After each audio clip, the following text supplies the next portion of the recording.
I don't want anyone turning up to my farm now unannounced. Mate, for starters, most places like a phone call in advance of knowing your arrival, and obviously if you don't come clean, you may as well forget about it. Quite easy, Todd. Number 1, follow the rules. Number 2, come clean. Number 3, leave clean.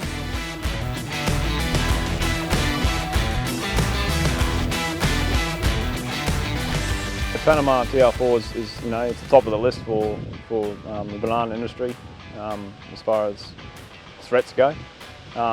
We've seen what it's done overseas, decimated crops and banana crops and farming areas. The movement of this disease is soil and water. If your ute has been on a road anywhere, it's going to be coming into contact with lots of other vehicles that have been in lots of other places. So the risk of disease being on a vehicle that's been outside our farm is quite high. What people don't realise, nobody knows where this disease is. It could be in any dirt from any place, so we all need to do our best and try to keep clean. Simple as that.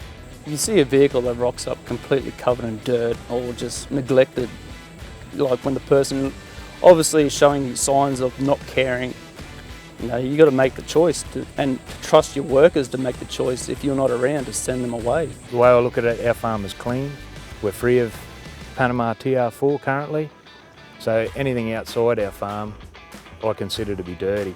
You might be driving around this farm today, then go to another one tomorrow and not knowing that bits and pieces of mud or whatever's fallen off the ute, and it's as simple as that. Dirty vehicles are a big risk to the biosecurity on farms, so it's important they get a regular wash down, and it's important we know how to do it. So let's find out how. You need to have a really good look at this vehicle, pick out where the dirt is, pay attention to those little harbourage points, those bits that you don't think about, under the vehicle, around the bull bar, around the tyre guards, all of those kinds of places. Gross contamination is the large amounts of soil, debris, leaf material that you can actually see present on the vehicle. We're not talking about a layer of dust, we're talking about chunks of mud, things like that. So you start scraping those off, so they're falling onto the ground. They're contained within that washdown facility. They're going to find their ways into the drain and go back into the contaminated areas. Often you'll find sometimes caught in the radiator or the grill, there'll be some grass seeds, things like that. High pressure air is good for that. So, get your air compressor in there, blow those seeds out, get rid of anything that's hanging about in there that shouldn't be there. Give the inside of the vehicle a look over and make sure that it isn't, filthy inside. Often you'll find dirt on your boots. Where does that land? On your floor mats. So what you want to be doing is taking the floor mats out and including that in your wash down process. Start just by washing it with a detergent and water. Start from the top, work your way down. So give it a good scrub, rinse off your detergent and water, and from there apply your disinfectant. It's almost like having your car detailed, isn't it? It is, with a disinfectant applied at the end. So with the disinfectant, you apply that to the underside of the vehicle, the wheel arches, the wheels, any places that have had gross contamination, you apply that disinfectant. If you visit the APVMA site, that'll give you a list of disinfectants that are approved for use against Panama disease tropical race 4. You also need to remember, Todd, always use them in accordance with either the label or the permit, and you're good to go.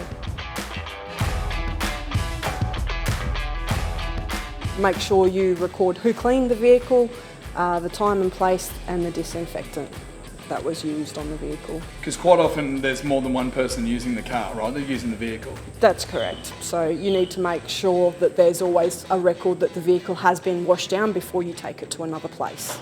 This is a decontamination guide from Biosecurity Queensland. Contains a lot of handy hints, checklists, things like that. It's good to keep a copy in the car. If you Google Biosecurity Queensland Decontamination Guide, you'll find it. So the rule is pretty simple. Keep your vehicles clean for our banana farms. You use a proper washdown facility. Wash from the top to the bottom. Don't forget the wheels, the engine, and underneath the car. Also, clean it out from the inside. Any tools you've used, make sure you clean those. And you're good to go once you've done the disinfectant. Don't forget this cheat sheet. You can download it from Biosecurity Queensland. Keeping your vehicle clean on a regular basis makes this whole process much easier and quicker to manage. So if you want to go one step further and build your own washdown facility, go for gold and download the washdown designs to combat Panama disease tropical race 4. Just Google Washdown Designs Panama. So we've got the all clear from the boss lady. We are clean and good to go. If you're driving onto a banana farm, make sure you follow the farm rules. Come clean and leave clean. Biosecurity, it's everyone's responsibility. Get in the zone. See our other videos at panamatr4protect.com.au.